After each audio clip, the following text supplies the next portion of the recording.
EVM নিয়ে চাঞ্চল্যকর অভিযোগ, কংগ্রেসের মুম্বাইয়ে এনডিএ প্রার্থীর আত্মীয়র ফোন ইভিএমে সংযুক্ত ছিল। এনডিএর এই প্রার্থী মাত্র 48 ভোটের ব্যবধানে জয়ী হন। সন্দেহ বাড়ছে, কমিশনের ব্যাখ্যা দেওয়া উচিত। সোশ্যাল মিডিয়ায় পোস্ট কংগ্রেসের, ভারতে ইভিএম নিছক কালো বাক্স, ইভিএম পরীক্ষার অনুমতি নেই কারো, ভোট প্রক্রিয়ার স্বচ্ছতা নিয়ে ক্রমশ উদ্বেগ, পোস্ট রাহুল গান্ধীর। ইভিএম নিয়ে বড় অভিযোগ, ইভিএম নিয়ে চাঞ্চল্যকর অভিযোগ কংগ্রেসের। মুম্বাইয়ে এনডিএ প্রার্থীর আত্মীয়ের ফোন ইভিএমে সংযুক্ত ছিল। এনডিএর এই প্রার্থী মাত্র 48 ভোটের ব্যবধানে জয়ী হন।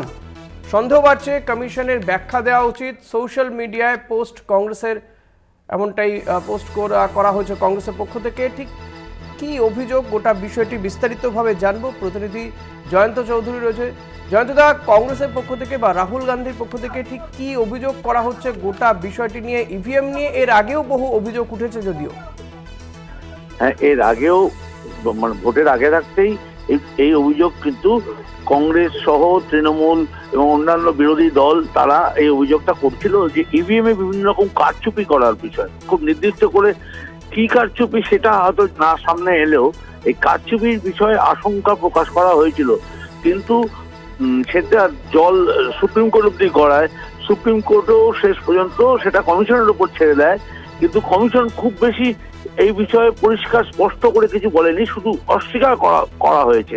কিন্তু এবার একটা নির্দিষ্ট অভিযোগ এসছে, মহারাষ্ট্রের মুম্বাইয়ের একটি কেন্দ্রে শিবসেনা, এনডিএ পন্থী শিবসেনা, অর্থাৎ একনাথ শিন্ডের পন্থী যে শিবসেনা, তার রবীন্দ্র দত্তরাম ওয়াইকার বলে একজন প্রার্থী, তিনি বিজয়ী হয়েছেন মাত্র 48 ভোটে।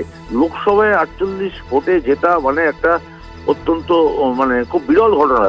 তো যাই হোক, সেই 48 ভোটে জেতা, তাই সেই নিয়েই ইতিমধ্যেই সরগোল শুরু হয়েছিল। সম্প্রতি যে অভিযোগটা উঠেছে যে এই রবীন্দ্র দত্তরাম ওয়াকারের এক ঘনিষ্ঠ আত্মীয়ের একটি মোবাইলের সঙ্গে একটি ভোট কেন্দ্রের ইভিএম এর সংযোগ পাওয়া গিয়েছে। যদি এই অভিযোগ উঠে থাকে তাহলে সেটা নির্বাচন কমিশনকেই তদন্ত করে অবিলম্বে বিষয়টি পরিষ্কার করা দরকার। নয়তো এই ধরনের অভিযোগ, গুরুতর অভিযোগ, এর একটা অন্যরকম মাত্রা পেতে পারে। তো যাই হোক, আজকে কংগ্রেসের পক্ষ থেকে এবং রাহুল গান্ধী তার নিজস্ব সোশ্যাল নেটওয়ার্কের যে হ্যান্ডেল, সেখান থেকে তিনি এই অভিযোগ করেছেন। একটি খবরের কাগজে, বোম্বাইয়ের একটি স্থানীয় ইংরেজি সংবাদপত্রে এই খবরটি বেরোয়, সেটাকে উদ্ধৃত করে তিনি অবিলম্বে এটা তদন্ত দাবি করেছেন। বেশ, অনেক ধন্যবাদ জয়ন্তদা। কথা বলছিলাম প্রতিনিধি জয়ন্ত চৌধুরীর সঙ্গে। এবং রাহুল গান্ধী যে অভিযোগ করছে বা কংগ্রেসের যে অভিযোগ, ইভিএম নিয়ে একেবারে চাঞ্চল্যকর অভিযোগ করা হয়েছে।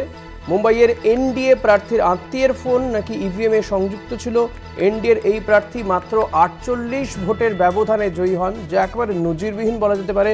লোকসভা ভোটে মাত্র 48 ভোটে জয়, যার থেকেই সন্দেহ বাড়ছে। কমিশনের ব্যাখ্যা দেওয়া উচিত এ নিয়ে সোশ্যাল মিডিয়ায় পোস্ট করেছে কংগ্রেস এবং তাদের বক্তব্য, ভারতে ইভিএম নিছক কালো বাক্স, ইভিএম পরীক্ষার অনুমতি নেই কারো, ভোট প্রক্রিয়ার স্বচ্ছতা নিয়ে ক্রমশ উদ্বেগ বাড়ছে, পোস্ট করেছেন রাহুল গান্ধী।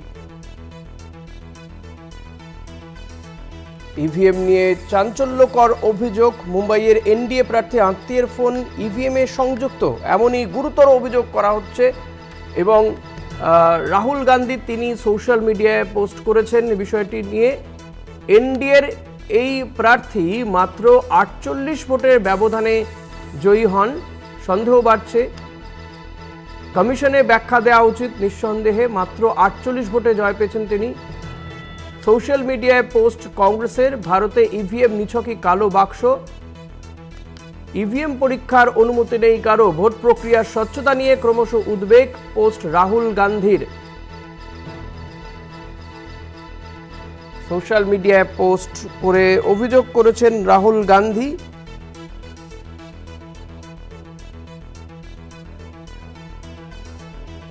এই মুহূর্তে আমরা টেলিফোনে যোগাযোগ করতে পেরেছি বিশিষ্ট আইনজীবী সিপিআইএম নেতা বিকাশ রঞ্জন ভট্টাচার্যের সঙ্গে। বিকাশ দা, স্বাগত জানাবো আপনাকে কলকাতা টিভিতে। নিশ্চয়ই আপনি জানেন ইতিমধ্যেই যে মুম্বাইয়ে সেখানে এনডিএ প্রার্থী মাত্র 48 ভোটে জয়লাভ করেছেন এবং তার এক আত্মীয়ের ফোনের সঙ্গে নাকি ইভিএম সংযুক্ত ছিল। রাহুল গান্ধীও এ নিয়ে পোস্ট করেছেন।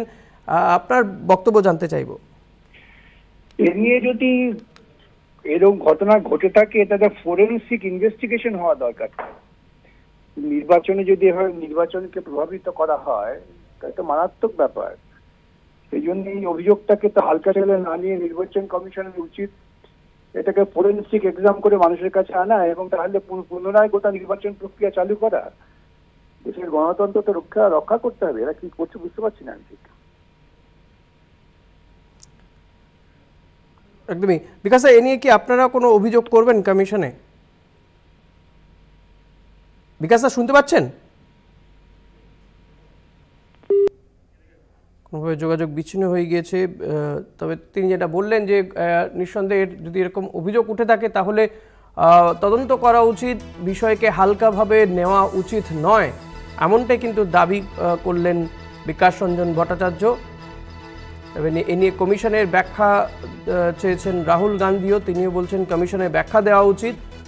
ইভিএম নিয়ে সন্দেহ বাড়ছে, কমিশনের উচিত এ নিয়ে ব্যাখ্যা দেওয়া। সোশ্যাল মিডিয়ায় পোস্ট করে দাবি করেছেন রাহুল গান্ধী। তৃণমূল নেতা শান্তনু সেন তিনি ঠিক কি বলছেন শুনব।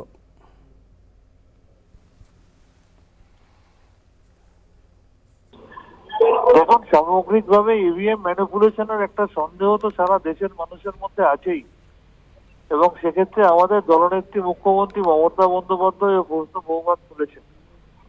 কারণ ইভিএম ম্যানিপুলেশন করে বিজেপি বিভিন্ন জায়গায় ভোটকে প্রভাবিত করে, সেটাও আমরা জানি। ইলেকশন কমিশনকে নিজের মতো করে চালায়, ইভিএম কে নিজেদের মতো করে ম্যানিপুলেট করে, কেন্দ্রীয় বাহিনীকে নিজেদের হয়ে কাজ করায়। তো সার্বিকভাবে নির্বাচনটাকে তারা যথাসম্ভব প্রহসনে পরিণত করে নিজেদের ফেভারে করতে চায়। তারপরেও জনবিরোধী তাদের যে সিদ্ধান্ত, তার পরিপ্রেক্ষিতে তার প্রতিবাদে ভারতবর্ষের জনতা জনার্দন তাদেরকে প্রত্যাখ্যান করছে। ইলেকশন কমিশন যদি তাদের হয়ে কাজ না করতো, তাহলে তারা এই নড়বড়ে এবং এই একটা টেম্পোরারি সরকারও তারা গঠন করতে পারতো না। শুনলেন তৃণমূলের বক্তব্য। তবে বিজেপি এ নিয়ে কি বলছে শুনবো। বিজেপি সরকারকে হারিয়ে কংগ্রেস কর্ণাটকে জয় লাভ করে, তখন ইভিএম খারাপ থাকে না, তখন ইভিএম এ কোনো কারচুপি হতে পারে না। আর যখনই ওরা হারে তখনই ইভিএম এ কারচুপি হয়। মমতা ব্যানার্জি যখন বিধানসভা নির্বাচনে 21-এর আগে ইভিএম নিয়ে অনেক চিৎকার করেছিল, কারচুপির কথা পরিষ্কারভাবে বলেছিল। আর যখন তিনি জয়লাভ করলেন, 200 ওপরে সিট জিতলেন, আর একটা কথাও ইভিএম নিয়ে বলেন। এবারের নির্বাচনে 24-এর লোকসভায় মমতা ব্যানার্জি ইভিএম মেশিনের ব্যাপারে অনেক চিৎকার করেছে, কিন্তু যখন এবার তাদের জয় হয়েছে, একবারও ইভিএম এর কথা বলেছেন, ইভিএম এর কারচুপির কথা বলেছেন? অর্থাৎ যদি ওরা জেতে তাহলে ইভিএম ঠিক থাকে, আর হারলেই ইভিএম এ কারচুপির কথা মনে পড়ে।